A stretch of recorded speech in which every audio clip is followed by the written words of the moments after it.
이스라엘 백성들이 고통당하고 있죠. 특별히 고통당하는 유다 백성들에게 선지자 예레미야는 하나님의 은혜를 기억하게 합니다. 출애굽과 광야에서 경험한 그 하나님의 은혜를 기억하라고 이야기하면서 고난과 그리고 어려움 속에서도 아버지 되신 그 신실하신 하나님을 잊지 말라. 이걸 우리에게 이야기해주고 있습니다. 먼저 하나님의 영원한 사랑이 1절에서부터 시작하여서 3절에 기록되어져 있습니다. 1절부터 볼게요. 여호와의 말씀이라 하면서 주님께서 뭐라고 말씀하시냐면, 그때에 내가 이스라엘의 모든 종족의 하나님이 되고 그들은 내 백성이 되리라. 나는 너의 하나님이 되어주고 그들은 내 백성이 되리라. 이 말씀을 하시거든요. 그런데 이것이 처음에 있었던 말씀이 아니라 어제 말씀에 30장 22절에 있는 말씀 보세요. 이렇게 기록되어 있어요. 너희는 내 백성이 되고 나는 너희들의 하나님이 되리라. 이 말씀을 다시 한번 반복하고 있어요. 그러면서 그 의미를 조금 더 확장합니다. 내가 너희의 하나님이 되고 너희가 나의 백성이 된다고 하는 것은 이게 무슨 뜻일까? 이것에 대해서 다시 한번 이야기하고 있는 겁니다. 그러면서 그 의미를 다시 한번 재확인하고 확대시키면서 먼저 이스라엘의 역사를 돌이켜보고 회고하게 하는데요. 그것은 출애굽을 기억하라는 겁니다. 그게 2절 말씀이죠. 여호와께서 이같이 말씀하시니라. 칼에서 벗어난 백성이 광야에서 은혜를 입었나니 곧 내가 이스라엘로 안식을 얻게 하러 갈 때라. 이렇게 말씀합니다. 애굽에서 이스라엘 백성들이 나올 때 마지막 재앙, 동시에 마지막 밤이었죠. 그것은 장자의 죽음의 재앙의 밤이었습니다.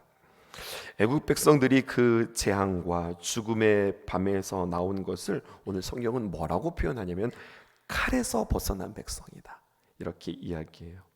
그러니까 이스라엘 백성들이 애굽에서 나올 때 단순히 바로의 칼에서, 그 바로의 압제에서 나왔을 뿐만 아니라 재앙의 칼에서, 장자가 죽는 그 재앙의 칼에서 백성이 다시 건짐을 받고 구원을 받아 그들이 홍해를 건너고 광야에서 살아가면서 하나님의 은혜를 입습니다. 그리고 하나님의 은혜에 대해서 그 극치를 3절에 우리에게 이렇게 이야기합니다. 3절, 옛적에 여호와께서 나에게 나타나사 내가 영원한 사랑으로 너를 사랑하기에 인자함으로 너를 이끌었다 하였노라. 여러분, 오늘 이 말씀 보세요. 여기에 이 3절에 은혜가 무언지를 가장 잘 설명한 구절이 바로 3절이거든요. 내가 너를 사랑하기에 이렇게 말하지 않았어요. 본문의 표현을 잘 보세요. 내가 너를 사랑하기에 이렇게 표현하지 않고 내가 영원한 사랑으로 너를 사랑하기에 이렇게 표현합니다. 여기에 은혜의 참뜻이 있어요. 은혜라고 하는 것은요, 무조건적인 사랑, 한이 없는 사랑, 이것이 은혜가 아니라 하나님의 사랑, 하나님의 은혜는 기초하는 게 있어요. 무엇을 기초하느냐? 그것은 하나님의 약속을 기초하는 거예요. 그러니까 내가 너를 사랑해, 내가 한없이 너를 사랑해, 변함없이 너를 사랑해 라고 말씀하실 때 그 사랑의 그 근거가 뭐냐? 영원한 사랑, 그것은 하나님의 영원한 언약의 말씀에 근거한다고 하는 거예요. 그러니까 하나님의 성품을 걸고 이스라엘 백성과 약속하시고 언약 맺으셨어요. 그러니까 너 나랑 약속하자 할 때 어떻게 약속하셨냐면 그냥 약속하는 것이 아니라 하나님의 성품을 걸고 약속하셨거든요. 그런데 그 약속하실 때에 그 말씀은 하나님의 성품, 변함없으신 하나님의 성품을 걸고 말하는 겁니다. 그러니까 우리 한번 은혜를 정의해 보자고요. 은혜란 무엇입니까? 강단에서 여러분들이 끊임없이 이렇게 말씀드렸던 것 같아요. 받을 자격 없는 자에게 갚을 수 없는 사랑을 베푸는 것, 이것이 은혜입니다 라고 이야기했는데 오늘 3절을 기초로 그 은혜가 더 확장되어져요. 어떻게 되느냐? 받을 수 없는 자에게 갚을 수 없는 사랑을 베푸시는데 그 사랑은 언약에 기초한 사랑이며 영원한 사랑, 불변의 사랑이라고 우리에게 이야기해 주는 겁니다. 그러니까 어느 날 이 하나님의 사랑이 나에게 부딪히고 경험되었으면, 야, 나같이 보잘것 없고 나같이 무가치한 자가 변함없으신 하나님의 큰 사랑을 받다니 이것을 깨닫게 되었습니다. 그리고 그 사랑은 그냥 하나님의 사랑으로 사랑하시는 게 아니라 언약의 신실한 하나님의 사랑으로 나를 사랑하다니 이거를 깨닫는 거죠. 세움받는 이스라엘의 백성의 이야기가 4절에 기록되어져 있습니다. 처녀 이스라엘아, 내가 너를 다시 세우리니 내가 세움을 입을 것이고 내가 다시 소고를 들고 즐거워하는 자들과 함께 춤추며 나오리라. 이렇게 이야기하고 있어요. 하나님께서 그들의 회복을, 또 그들이 즐겁게 노래할 것들을 약속해 주고 계시는 거죠. 이거보다 더 큰 사랑이 있을까요, 여러분? 그런데 성경은요, 이거보다 더 큰 사랑이 있다고 이야기하고 있어요. 그게 바로 5절에 있는 말씀입니다. 내가 다시 사마리아 산들의 포도나무들을 심되 심는 자가 그 열매를 따기 시작하리라. 이렇게 이야기하고 있어요. 여기에 하나님의 은혜가 한 번 더 확장되어져요. 다시 정의해 보십시다. 하나님 은혜 첫 번째는 무엇이라고 그랬어요? 받을 자격 없는 자에게 갚을 수 없는 사랑을 베푸시는, 그 큰 사랑을 베풀어 주시는 것. 그런데 두 번째, 그 사랑은 그냥 사랑이 아니라 언약에 기초한 사랑이고 영원한 사랑이라고 우리에게 이야기해 주시는 거예요. 이렇게 무가치한 자에게 하나님께서 이렇게 큰 사랑을 베풀어 주시다니 이것도 놀라운데, 이거보다 더 큰 은혜가 기록되어져 있는데, 이렇게 죄 많고 이기적인 나를 구원하시는 하나님께서 나에게 이렇게 말씀하시는 거예요. 이것만으로도 충분한 은혜인데, 저를 들어 이야기한다면, 진영아, 내가 일을 해야 되겠는데 너의 도움이 필요해. 너의 손길, 너의 수고가 필요해. 여러분, 여기에 은혜의 한 가지 의미가 더 확장되어집니다. 그것은 바로 무엇이냐면, 그렇게 우리에게 크신 사랑을 베풀어 주신 하나님께서 하나님의 사역으로, 하나님의 일로 나를 초대해 주시고 초청해 주신다는 겁니다. 여러분, 이것이 은혜입니다. 그래서 은혜라고 하는 의미가 이렇게 확장되어지고 또 확장되어지는 거예요. 하나님의 은혜란 무엇이냐? 나를 사랑하시고 또 그 언약의 신실한 사랑으로 나를 사랑하여 주시고 하나님의 그 놀라우신 사역에 초청하시는 거예요. 하나님이 힘이 없어서, 하나님의 손길이 없어서, 방법이 없어서가 아니라 그 사역의 기쁨, 그 구원의 기쁨, 나의 기쁨을 나만 누리는 게 아니라 사랑하는 너도 함께 그 기쁨을 누렸으면 좋겠어. 이것입니다. 나는 너를 통해 나의 꿈을 이루고 싶다 말씀하시는 하나님이에요.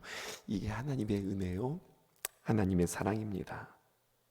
사랑이라고 하는 것은 그에게 모든 것을 해주는 것이 아니라, 그러므로 사랑이라고 하는 것은요, 내가 너 사랑하니까 내가 너 사랑해, 이것으로 끝나는 게 아니라 계속 사랑함으로 말미암아 그 대상이 아름다운 존재로 변화되어지기를 꿈꾸는 것. 여러분, 이것이 하나님의 사랑이요, 은혜요, 은혜의 본질이요, 사랑의 목표라고 하는 사실입니다.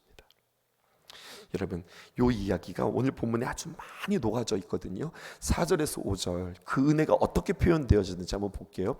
제가 4절에서 5절을 읽어드릴 때 뭐가 반복되어지는가 보세요. 처녀 이스라엘아, 내가 다시 너를 세우리니 내가 세움을 입을 것이요 내가 다시 소고를 들고 즐거워하는 자들과 함께 춤추며 나오리라. 내가 다시 사마리아 산들에게 포도나무들을 심되 심는 자가 그 열매를 따기 시작하리라. 4절에서 5절 반복되어지는 표현 혹시 확인하셨어요? 무엇일까요? 다시입니다. 다시라고 하는 표현이 3번이나 나오고 있어요.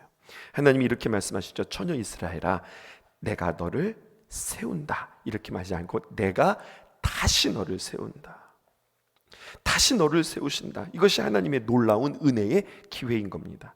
나를 다시 감화하시며 다시 알아듣게 하시며 다시 올바르게 살아가게 하시는 하나님의 끊임없는 역사가 기록되어 있어요. 그리고 하나님이 다시 하시는 일은 또한 내가 다시 하는 일로 화답되어져야 해요. 하나님께서 다시 한번 우리에게 말씀하시고 다시 일하시고 다시 역사하시잖아요. 그럼 나도 그냥 그대로 있는 것이 아니라 계속해서 반복해서 다시 우리에게 나타날 때 나도 또한 다시 주님 앞에 서는 일로 화답해야 한다는 겁니다.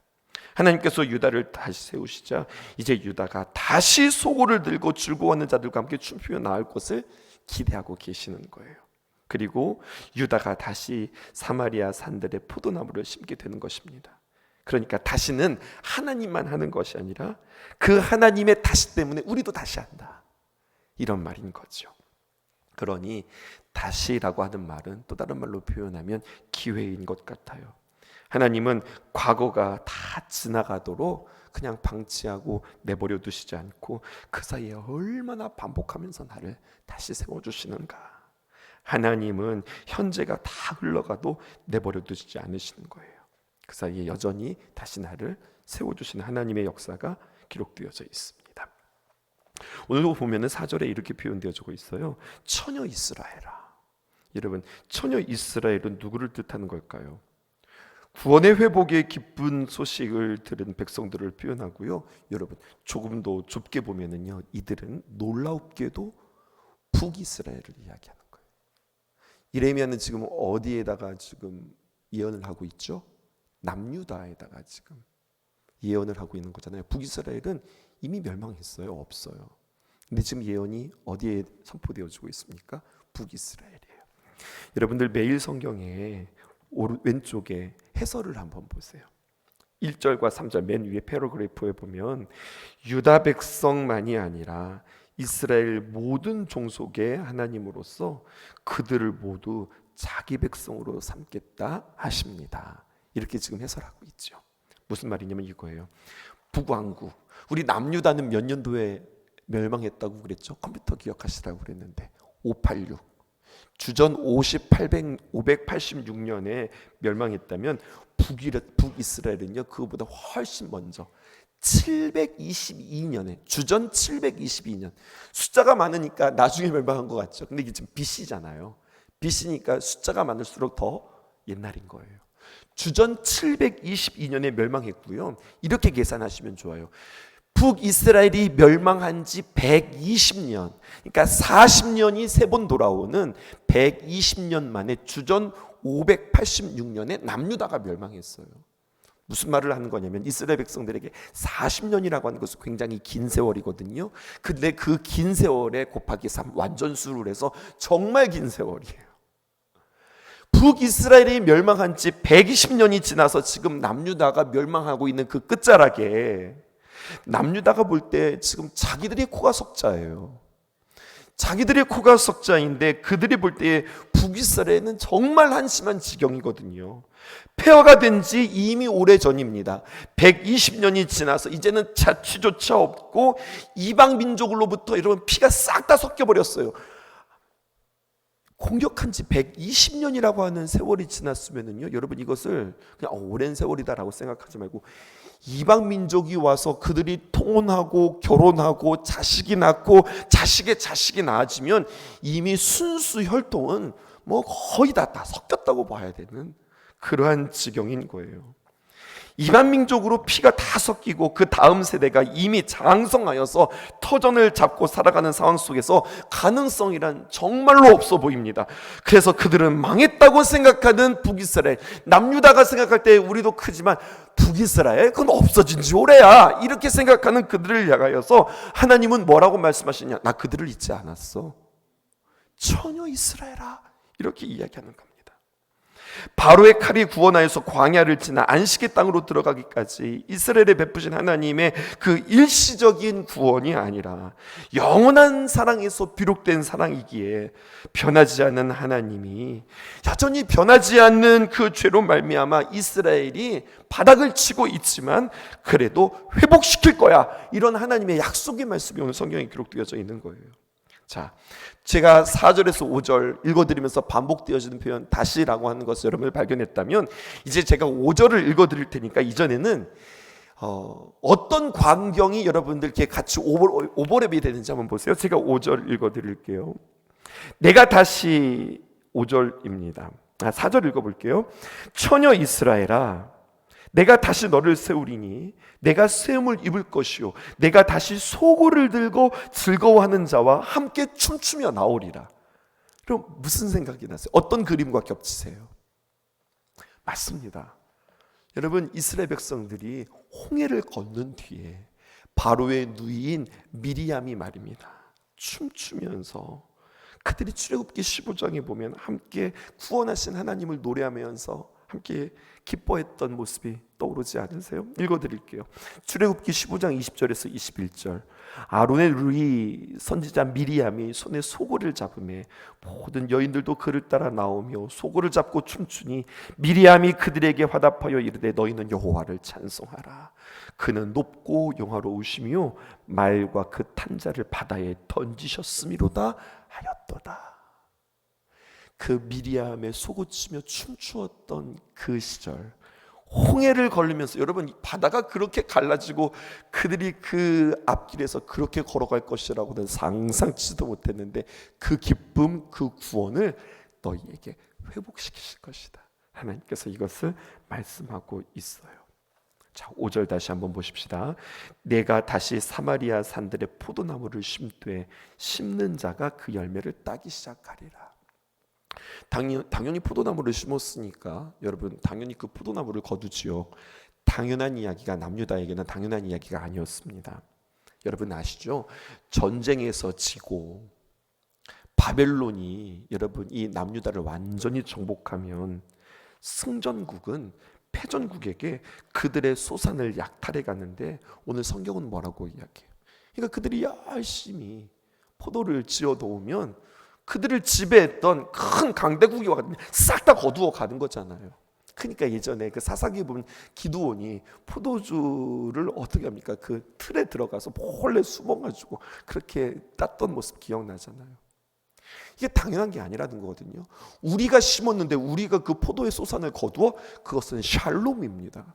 평화입니다. 지금 하나님께서는 이것을 그들에게 약속하고 있는 거예요. 내가 사마리아 산들의 포도나무를 심었어. 그럼 그 심은 자가 그 열매를 따기 시작하리라. 이 평화와 샬롬을 하나님께서 약속하는 거예요. 오늘 하나님은 이 유다 백성들에게 이미 망해버린 그 북이스라엘을 바라보면서 얘들아, 북이스라엘이 그렇게 회복되어질 거거든. 사마리아는 여러분 남유다의 수도가 아니잖아요. 성경에 이제 앞으로 제가 한번 정리해 드릴 텐데요. 북이스라엘, 에브라임 그리고 사마리아, 이것은 다 어디를 뜻하는 말이냐면 북이스라엘을 뜻하는 거예요. 야곱의 아들 예루살렘, 시온 이렇게 표현되어지면 이것은 이제 남유다를 뜻하는 거거든요. 지금 이것은 북이스라엘을 향해서 하나님께서 지금 이렇게 말씀하시는 거예요. 마지막 세 번째 보십시다. 이스라엘의 아버지라고 하는 표현이 31장 7절에서 9절에 기록되어져 있습니다. 7절. 여호와께서 이와 같이 말씀하시느니라. 너희는 여러 민족 앞에서 서서 야곱을 위하여 기뻐 외치라. 너희는 전파하며 찬양하며 말하라. 여호와여 주의 백성 이스라엘의 남은 자를 구원하소서 하라. 7절에 하나님께 속한 백성들에게 명령하세요. 네 가지 명령어가 있습니다. 7절 다시 한번 띄워주세요. 뭐라고 말씀하시냐면 여호와께서 이와 같이 말씀하시느니라 명령하십니다. 첫 번째, 기뻐 외치라. 두 번째, 전파하라. 그리고 세 번째, 찬양하라. 그리고 네 번째, 말하라. 무엇을 말하는가?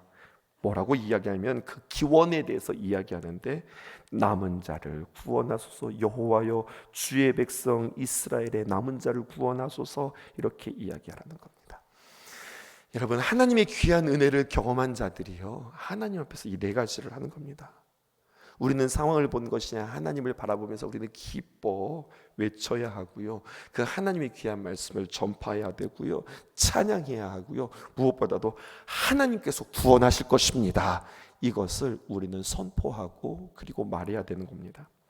오늘 7절 마지막 자락에 보면 남은 자라고 하는 표현이 등장하죠. 여러분, 남은 자가 무슨 말이에요? 여기는 한 가지 전제가 있어요. 남았다라고 하는 것은 이미 앞서서 많은 것들을 다 상실했다는 이야기예요. 모든 것들을 빼앗기고 다 가져가서서 이제 남은 자밖에 없다는 이야기거든요. 남은 자 하면 우리가 생각나는 게 있죠. 누구냐면 엘리야 선지자입니다. 엘리야 선지자가 갈멜산에서 바알과 아세라 선지자들과 함께 대격돌을 합니다. 그리고 큰 승리를 얻었는데 그 이야기는 해피엔딩으로 끝나는 것이 아니라 여러분 어떻게 되죠? 아합의 아내 이세벨이 아주 표독한 독설에 그 엘리야가 그냥 마음이 무너져 버립니다. 그리고 도망하게 되었지요. 달아나는 중에 그는 외롭고 쓸쓸해서 로뎀나무 밑에서 쉬게 되는데 아니라고 그랬죠. 로뎀나무 밑에서 쉬는 것이 아니라 그는 거기에서 그냥 죽기를 바라고 있는 겁니다. 낙심해서 차라리 이런 꼴을 당하느니 그냥 내가 죽어버리리라 라고 이야기할 때 하나님이 그를 위로하세요. 열왕기상 19장 18절에 보니까 이렇게 표현되어 있어요. 그러나 내가 이스라엘 가운데 7,000명을 남기리니 다 바알에 무릎을 꿇지 아니하고 다 바알에 입맞추지 아니한 자리라.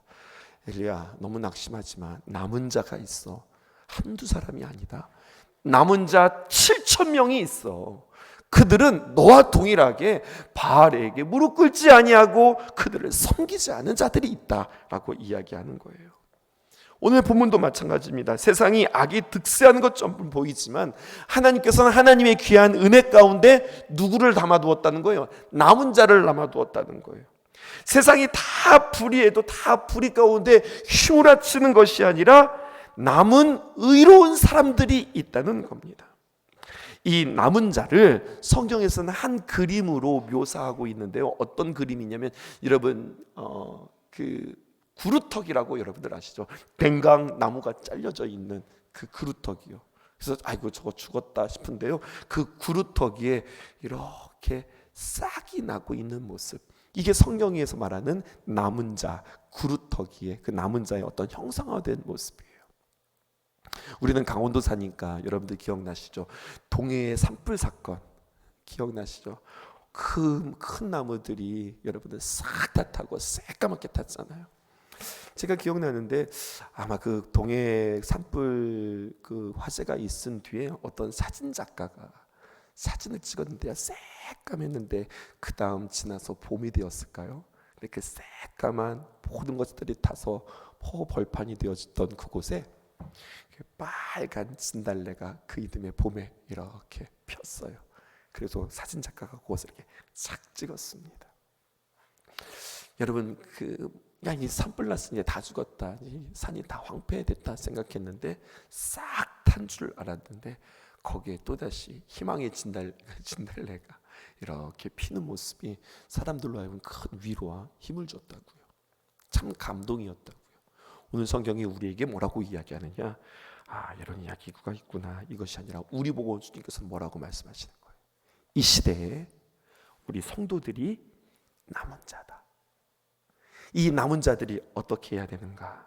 여러분 7절 여호와께서 이와 같이 말씀하시니라. 너희는 여러 민족 앞에 서서 야곱을 위하여 기뻐 외치라. 너희는 전파하며 찬양하며 말하라. 여호와여 주의 백성 이스라엘의 남은 자를 구원하소서. 보세요. 지금 야곱을 위해서 말하라 라고 하는 것은 무엇을 말하는 걸까요? 앞에서 잠깐 소개해드렸죠. 북이스라엘을 향해서도 하나님께서 그러한 회복과 구원과 은혜를 선포하는데 야곱아, 바벨론으로 끌려간 남유다 백성들아, 너희들은 기뻐 외치라, 전파해라, 찬양해라, 그리고 말해라. 남은 자들을 구원하소서. 이렇게 말하라. 주님께서 우리에게 말씀하는 거죠. 우리가 이 땅에서 하나님의 은혜를 경험한 사람들입니다. 그 은혜가 더욱더 우리에게 경험되어지기를 주님 앞에 기도할 수 있었으면 좋겠고요. 절망의 심연에 빠져드는 것이 아니라 끝끝내 우리는 하나님의 구원과 회복을 바라보면서 노래할 수 있는 사람들 되어야 하겠습니다. 8절 말씀 우리 함께 읽고 마칠게요. 보라, 나는 그들을 북쪽 땅에서 인도하며 땅끝에서부터 모으리라. 이렇게 기록되어져 있죠. 어디서부터 인도한다고 그랬어요? 북쪽 땅에서 인도한다라고 이야기했죠. 우리가 지금 예레미야를 1장부터 보지 않아서 이 부분을 해석하기 어려운데요. 예레미야서 1장 13절에서 14절에 보면 이미 하나님께서 예언하시는데 재앙을 예언하셨어요. 그때 뭐라고 표현하셨냐면 여호와의 말씀이 다시 내게 임하니라. 이르시되 내가 무엇을 보느냐? 대답하되 끓는 가마를 보나이다. 근데 가만히 보았더니 그 끓는 가마, 심판을 의미하는데 그 윗면이 북쪽에서부터 기울어져 있습니다. 그러니까 북쪽에서부터 그 끓는 가마가 이렇게 막 쏟아지는 그러한 환상을 예레미야가 보는 거예요. 14절 여호와께서 내게 이르시되 재앙이 북방에서 일어나, 북쪽에서 일어나 이 땅의 모든 주민들에게 부어지리라. 하나님께서 북쪽에서부터 심판이 있을 거라고 말씀하셨거든요. 그런데 오늘 말씀이 어떻게 기록되어집니까? 그렇게 심판을 말씀하셨던 주님께서 8절에 보라 나는 그들을 북쪽 땅에서 인도하여 땅끝으로부터 모으리라. 심판이 시작되었던 그곳에서부터 다시 무엇이 시작되어지는 겁니까? 구원이 시작되어지는 것을 우리에게 이야기하고 있어요. 그때 그들이 그 구원을 경험하자 9절에 그들이 울며 돌아오리니 나의 인도함을 받고 간구할 때에 내가 그들을 넘어지지 아니하고 물 있는 계곡 곧은 길로 가게 하리라. 나는 이스라엘의 아버지 에브라임은 나의 장자니라. 물 있는 계곡에 곧은 길로 가게 하리라. 여러분 물 있는 계곡이 곧은 길이에요? 삐뚤빼뚤한 길이에요. 계곡 걸어보셨어요? 계곡이 혹시 곧았다고 여러분들 보신 적 있으세요? 시편 23편에 있는 말씀이 생각이 났어요. 내가 사망의 음침한 골짜기를 다닐지라도 해를 두려워하지 않는 것은 주께서 나와 함께 하심이라. 주의 지팡이와 막대기가 나를 안위하시나이다. 사망의 음침한 골짜기 너무 두렵고 너무 그 죽음의 음산함이 있지만 주님과 함께 한다면 그 길은 곧은 길입니다.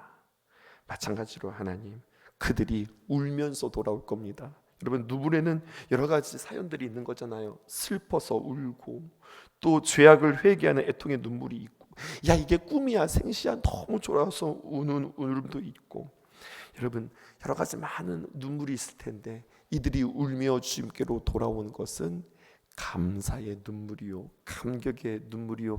이 눈물은 어떤 눈물이냐? 마지막 날 우리가 주님 앞에 설 때에 주님께서 우리 모든 눈에서 흐르는 눈물을 닦아주신다고 하는데 그러한 눈물일 겁니다.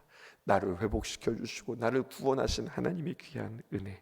그러므로 여러분 넘어지지 아니하고 물 있는 계곡에 곧은 길로 인도하시는 하나님을 기억하면서 하나님께서 우리에게 때로는 채찍을 드시기도 하지만 채찍으로 끝나는 것이 아니라 우리에게 그 크신 사랑, 특별히 오늘 은혜에 대해서 세 가지로 확장하면서 여러분들에게 말씀드렸는데요. 그 은혜로 말미암아 나를 구원하시고 회복시키신다. 은혜, 채찍도 은혜요. 사랑도 은혜였는데 그 은혜의 결과는 무엇입니까? 내가 주님 앞에 하나님의 거룩한 자로 변화되어지는 것.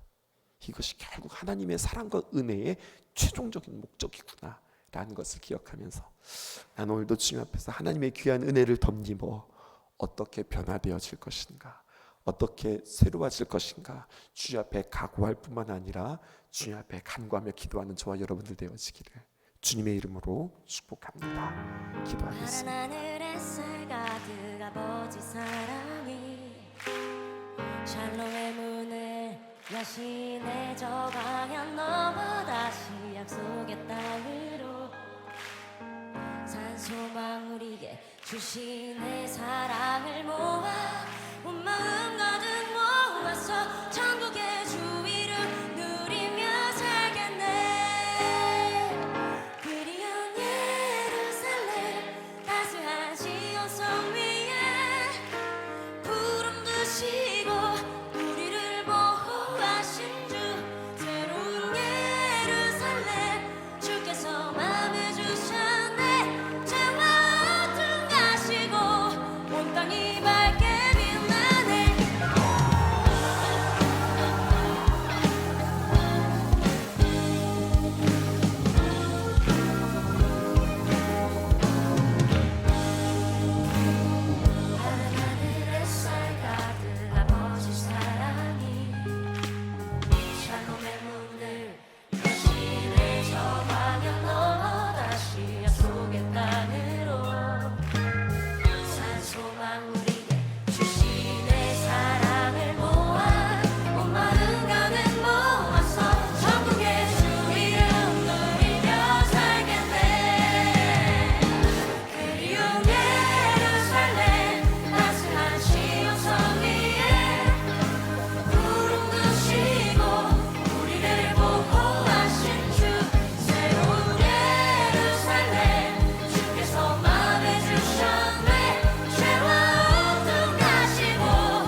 따스한 시온성 위에